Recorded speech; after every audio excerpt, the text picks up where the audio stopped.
Welcome back to Ministry of Reconciliation through Social Innovation, lesson number 24, Relational Leadership Model.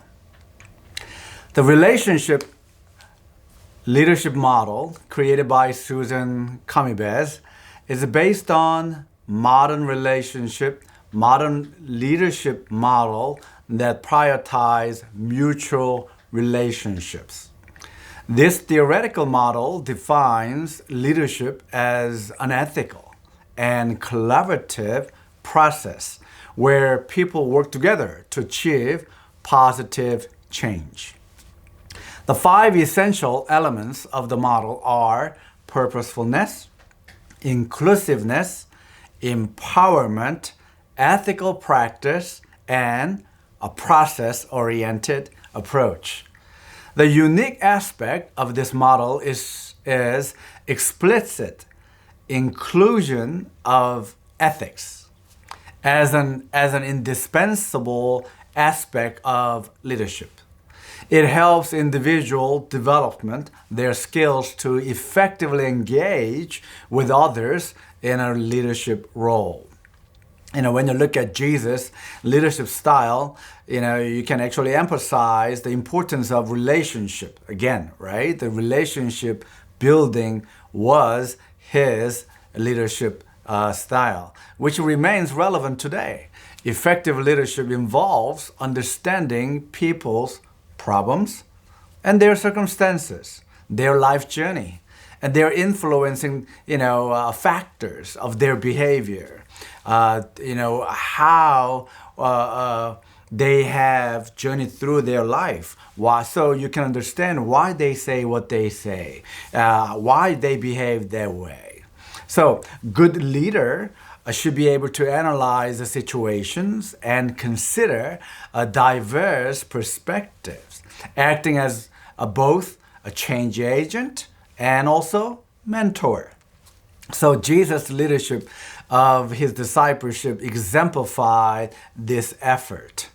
He was equipping his disciples to become change agent, and also, he was mentoring during that process. So he was attuned to their emotion, emphasizing their pain and loss, and responding with love and compassion. So Jesus' leadership style emphasized the importance of building strong relationships.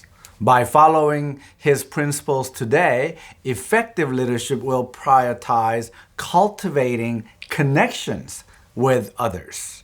While influencing a behavior remains significant, understanding and addressing individual problems and circumstances will serve as a foundation of successful leadership. A great leader will possess a keen ability to analyze situations and recognize diverse perspectives.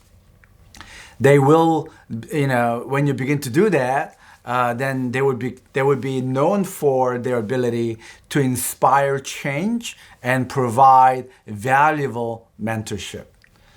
We can observe, in fact, of Jesus' exemplary leadership style in the way he interacts with his disciples and the way he was deeply attuned to their emotions and the struggles and challenges and how he responded. So, the leadership theory has undergone significant changes over time, shifting from a focus on individual achievement and management to a more socially responsible and process-oriented approach. The current body of literature on leadership theory provides valuable insight for developing effective leadership and development program. It is important for organizations to invest in developing leadership with a long-term commitment. Improving individual leadership capacity is crucial, including fostering an environment where individuals work collaboratively with the team members and to achieve group objectives and function effectively in group settings. Additionally, church leadership should not be hierarchical and its organizational structure, but it should be a flat circle organization in order to accommodate this development environment.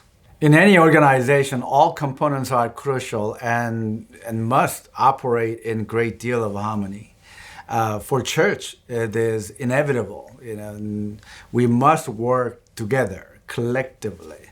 After all, God is the head of the organization, and God is, guiding this missional church movement. So it is inevitable for us to work together collectively. And this necessitates the leadership that prioritize, comprehending people's predicaments and situations rather than just technical aspects. The leaders must be capable of providing a support and analyzing circumstances, as well as acknowledging in a variety of viewpoints. These are essential qualities for change agents and the mentors to possess. So, effective leaders not only demonstrate strong performance, but also possess admirable character traits. It's important for individuals within organization to form meaningful connections with one another, rather than just functioning as colleagues or associates or just we affiliated with one another somehow. So each person has the potential to be both leader and follower. Remember that? And it's crucial to understand when to take on each role. So in fact, a biblical perspective encourages leading through serving, right? Serving. So as our Lord, Jesus Christ exemplified, we must focus on the servanthood.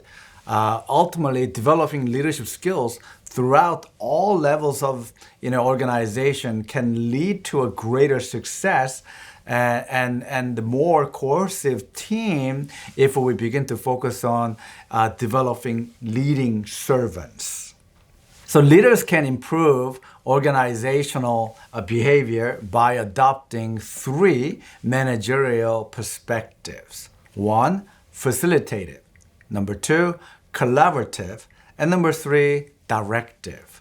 So this is nature of participative leadership theory, and I'm going to walk you through it and see how you can actually use all 3 responsibilities and attributes throughout your ministry.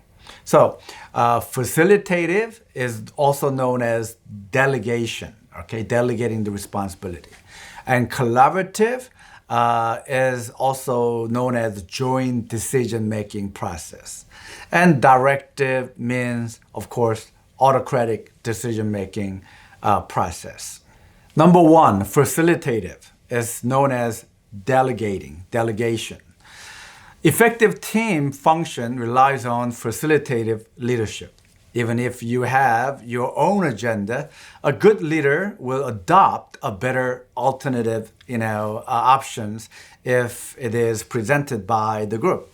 So this is a crucial time to motivate and encourage others to take the lead.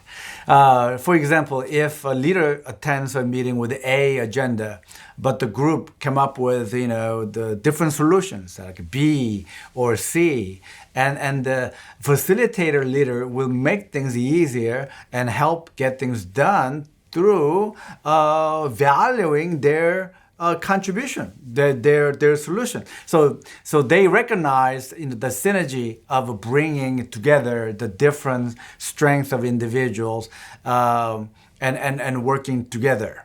In fact, Mother Teresa once said, "You can do what I cannot do. I can do what you cannot do. Together, we can do great things." I love that statement. So a facilitator leader should make everyone feel involved and engaged. and encouraging team members to brainstorm and generate lots of ideas. So meeting should result in a clear purpose and direction and action that are agreed upon by everyone. So as facilitator leader, it is important to have certain skill such as building connections, communicating effectively, both verbally and non-verbally, of course, and active listening. So in order to serve others, you have to listen first. So the facilitator leader must listen carefully what members of the group are presenting. And the building the relationship, helps to establish the credibility and allows people to contribute with greater sense of fulfillment, you see. So effective communication involves being supportive and engaged. So active listening, again, that demonstrates interest through not even, oral response, but the body language. So anyway, the bottom line is you had a agenda, and then at the end of the your group discussion with your team, you may have a B solution or C solution. So not necessarily you will push through your agenda throughout the meeting and so forth. Number 2, collaborative leadership, which is also known as joint decision-making process. Collaborative leadership involves working together to merge ideas and strengthening relationships and accomplish shared vision. And so, for instance, a leader may enter a meeting with an A agenda, but leave the meeting with a B solution or a C solution. So they intentionally manage relationships to enable others to succeed while working towards a collective outcome. So the ability to maintain positive relationship is, again, crucial and essential to this collaborative the leadership. So not necessarily you will push your agenda throughout the entire your process, but you will accommodate, you will involve others' input and recommendation. So we say 2 brains are better than 1. So truly this is the time that you practice collaborative leadership. So collaborative leaders must possess specific skills, including listening without judgment, knowing their team, disagreeing politely, remember that, controversy with the civility, encouraging participation, and ensuring everyone has a turn to speak, and providing a safe environment for discussion, and acknowledging different perspectives, elaborating without giving answers, asking questions, and checking for understanding, and providing critique without attacking the person, and summarizing ideas and clarifying the goal to keep everyone on track. So these are some of the unique traits of collaborative leadership. And number 3, the last but least, is a directive leadership. It's also known as autocratic decision-making process. Directive leadership involves giving instructions when necessary, especially if the group does not share the same vision. It requires charisma and the ability to challenge the team beyond their imagination. A leader uses directive leadership to participate in a meeting with the A agenda and will come out of meeting with a solution. So this approach is essential for practical aspects of any organization, especially when you are making a change in crisis.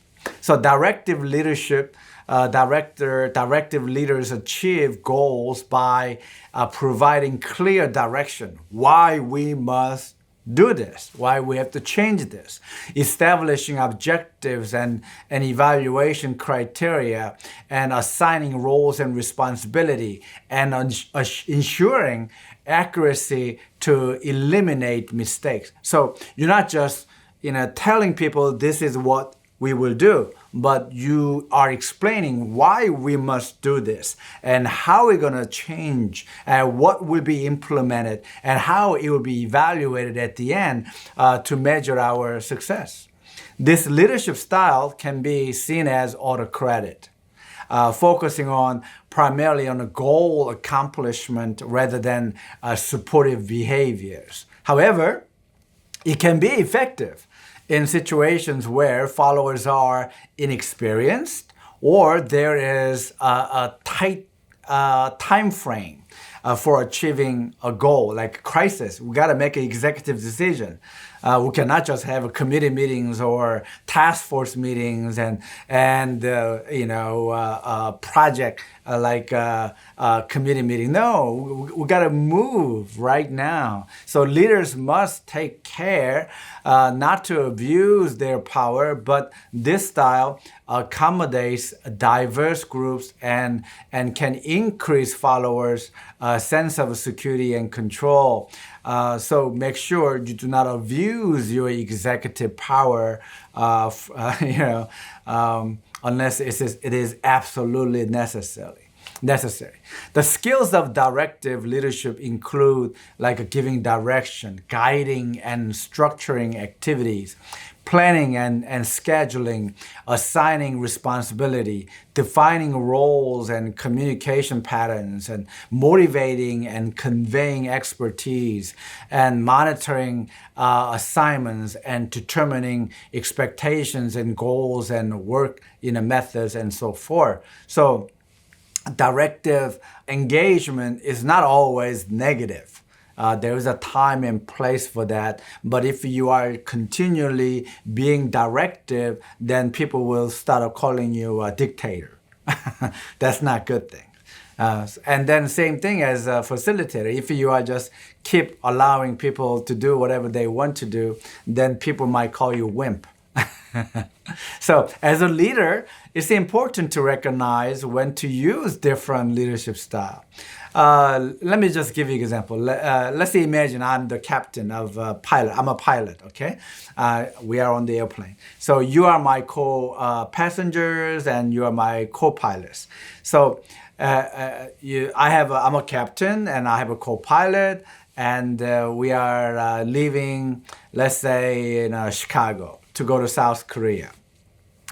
We are heading to Incheon International Airport in South Korea, which is the most beautiful and amazing airport in the whole world. Unconscious bias? Yes.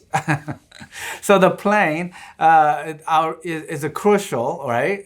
We are at the runway, and I am the captain. I am in charge of taking off because that's my role, right? So no one else is involved in this process. And so I have to be directive. Yes, I have to be autocratic in this leadership. But after your plane is taken up, right? We are switching from manual to autopilot, and at this point, I'm working with my co-pilot in decision-making process collaboratively, right? So I am relinquishing direct control to my co-pilot, and my co-pilot is taking over greater responsibility, and I'm probably taking a break and reviewing the flight schedule, and checking other things that I need to do. So during this time, I am not in charge, but my co-pilot is in charge. So, he's being mentored, he's working together collaboratively. So I am being facilitative leader.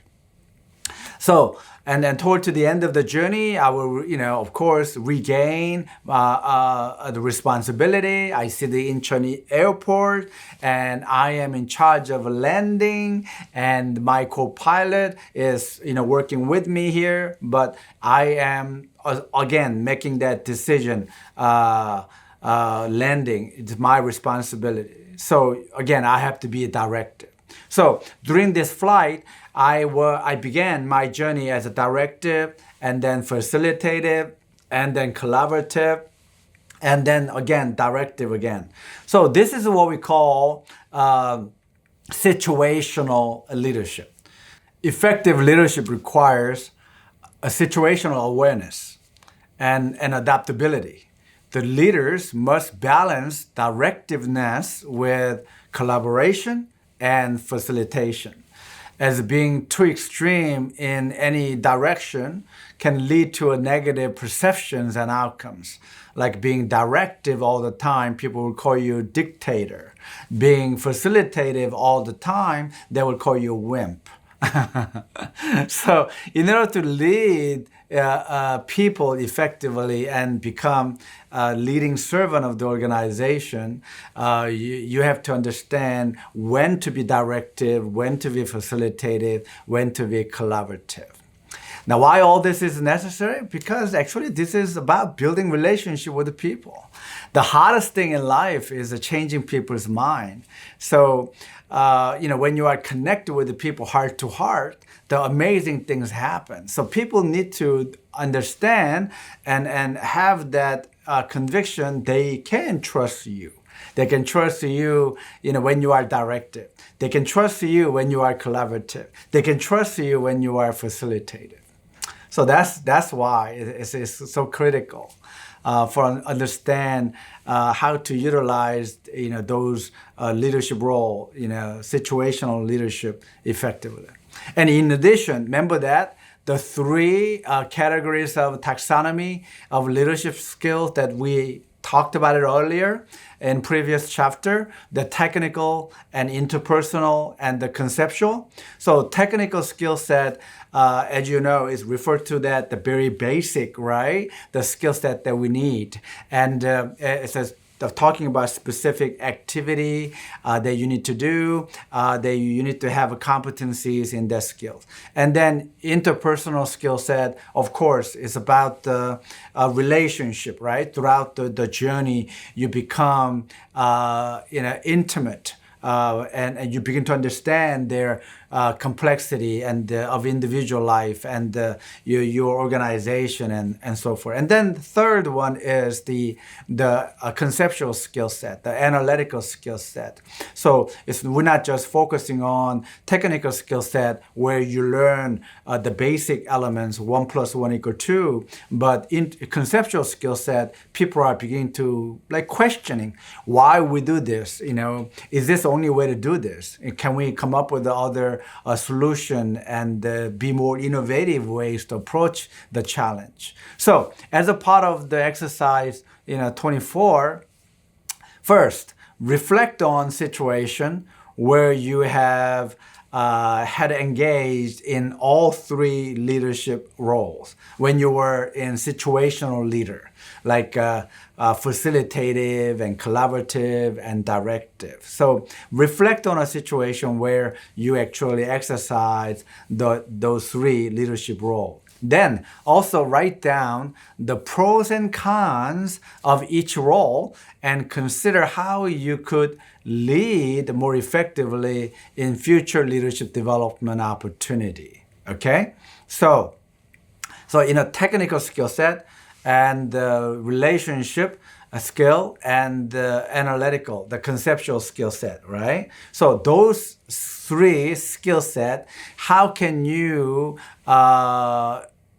effectively develop in a time when you are in facilitative leadership role, when you are in collaborative leadership role, and when you are in directive leadership role. So think about that. That's three taxonomy, the skill set, technical, interpersonal, and conceptual. What are the pros and cons in facilitative leadership, and pros and cons in collaborative leadership, and pros and cons in directive leadership, developing those three skill sets.